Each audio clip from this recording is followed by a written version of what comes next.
मयंक जी, आपने बोला कि सुप्रीम कोर्ट के जस्टिस जो पहले चीफ जस्टिस थे, अहमद जी ने खुद कबूला कि उनसे कुछ गलतियां हुई है और ह्यूमन एरर कहीं से भी हो सकता है, किसी से भी हो सकता है। आपने जो बोला कि तरुण चटर्जी के एग्जाम्पल दिया और पीएफ कांड का आपने जो बात बोली, तीस्ता जी भी उनकी पसंदगी का अगर कोई जजमेंट नहीं आ रहा है तो कोर्ट की आलोचना करती है।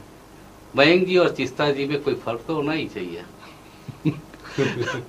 देखिए, तीस्ता सेटलवाद का बस चले तो वो एक कंगारू कोर्ट बना ले और उसमें वो पहले से जो सजा देनी है वो लिखकर जज के सामने दे दे, और अगर जो उसके हिसाब से इन्वेस्टिगेशन नहीं हो तो वो इन्वेस्टिगेशन की रिपोर्ट पहले ही बना देती है। और अब तो वो पता चला है कि एफिडेविट भी, जितने उसके गवाह हैं उनमें से कई सारे गवाहों के एफिडेविट भी उसने नकली बनाए। अब तो वो बहुत खुल के उसकी बातें सामने आ रही है। हमें ये आज देखना पड़ेगा साहब कि ये एनजीओज जो फंक्शन कर रहे हैं, ये देश की भलाई के लिए फंक्शन कर रहे हैं, देश की ऐसी की तैसी करने के लिए फंक्शन कर रहे हैं। इस बात पे हमें देखना पड़ेगा ये हमेशा टेररिस्ट के ह्यूमन राइट्स की बात क्यों करते हैं। इनको आज तक पुलिस वाले मरते हैं, इनकी आंखों में से आंसू नहीं निकलते। एक हीरो को आपने बंद कर दिया जेल में, एक ऐसे होम मिनिस्टर को बंद कर दिया जिसने देश के सारे आतंकवादी केसेस को सॉल्व किया। 62 जो टेररिस्ट हैं वो इस वक्त साबरमती जेल में बंद कराए, जिसने एक एक जो टेररिस्ट है उसको पकड़ा, जिसके सूत्रधार दिल्ली में थे, जो दिल्ली ब्लास्ट हुआ था, फिर फाइनली दिल्ली में जाकर वो एनकाउंटर होता है, उसमें एक पुलिस ऑफिसर मरता है। क्या कभी तीस्ता सेटलवाद ने उन पुलिस ऑफिसर्स के लिए उसके आंखों में आंसू आए? उसको केवल टेररिस्ट जब मरता है तब रोना आता है।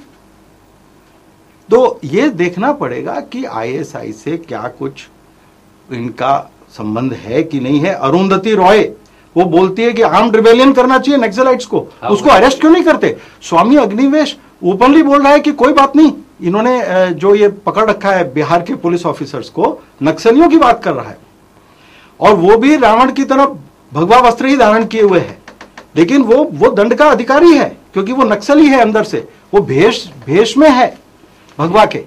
और उसने बोला है कि मैं वहां पर उसने बोला कि मैं कोई ये नहीं कह रहा कि इनको मार देना चाहिए पुलिस वालों को, लेकिन आप ये नक्सलियों को छोड़ दीजिए।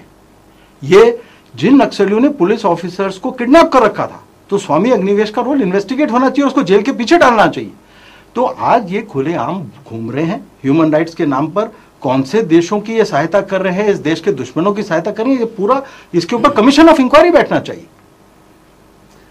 मिनिस्टर बंगलोज के सामने गांधीनगर में जो अक्षरधाम मंदिर आया हुआ है उस पर अटैक हुआ था। वो टेररिस्ट कौन थे आज तक किसी को मालूम नहीं। अब तक वो पुलिस भी इन्वेस्टिगेट नहीं कर पाई। उस केस में 2 मुजरिम को फांसी की सजा सुनाई गई थी। उस पर सुप्रीम कोर्ट ने, गुजरात हाईकोर्ट ने वो सजा सुनाई थी। सुप्रीम कोर्ट में हाल ही में उस पर रोक लगाई है। आपकी प्रतिक्रिया क्या है? क्या कहीं गड़बड़ी है इन्वेस्टिगेशन में या कुछ और गड़बड़ी है? देखिए, कोर्ट ने स्टे क्यों लगाया ये वकील बता पाएंगे, लेकिन जहां तक मेरा मानना है कि जो आतंकवादी हैं उनको इतनी तकलीफ नहीं देनी चाहिए कि एक कोर्ट से दूसरे कोर्ट जाना पड़े, इतना लंबा खींचे कि फिर एक दूसरा कंधार हो। उनको तुरंत मौके पर पुलिस को मार देना चाहिए। ये मेरा स्पष्ट मानना है। जब पंजाब में ये किया गया तो टेररिज्म सॉल्व हो गया था। तो ये जो फिर हमारे अंदर ये डर जो आ गया है कहीं से ह्यूमन राइट्स वालों का, अगर पुलिस वाले को जानकारी कल मिल गई कि साहब ये आदमी इस फलाना होटल में छुपा हुआ है, वो आतंकवादी है, तो अब वो सोचेगा कि तीस्ता जो है अगर मैंने मार दिया तो तीस्ता मेरे पीछे पड़ेगी, तो इसलिए मैं मारू ही नहीं। तो फिर वो आतंकवादी हमले में शामिल होगा, वो एक बहुत सारे औरतों बच्चों को मार देगा जान से। उसके बाद जो है हमारे ह्यूमन राइट्स वाले पहुंच जाएंगे अगर किसी को पकड़ लिया, और फिर हल्ला मच जाएगा। तो इसलिए ये इतना कोर्ट का टाइम खिलानी पड़ेगी। हाँ, बिरयानी खिलानी पड़ेगी और उनको सेफ पैसेज देना पड़ेगा। तो इसलिए हजरत बाल में, जैसा आप हजरत बाल का जिक्र कर रहे हैं, तो इसलिए इतनी तकलीफ कोर्टों को नहीं देनी चाहिए। ये सोहराबुद्दीन, अनेक सोहराबुद्दीन होने चाहिए, और वंजारा जैसे हीरोज को जेल में नहीं, उनका स्थान ये एंटी टेररिज्म स्क्वाड में है, और एक दिन वो बड़ी शान से वापस आएंगे।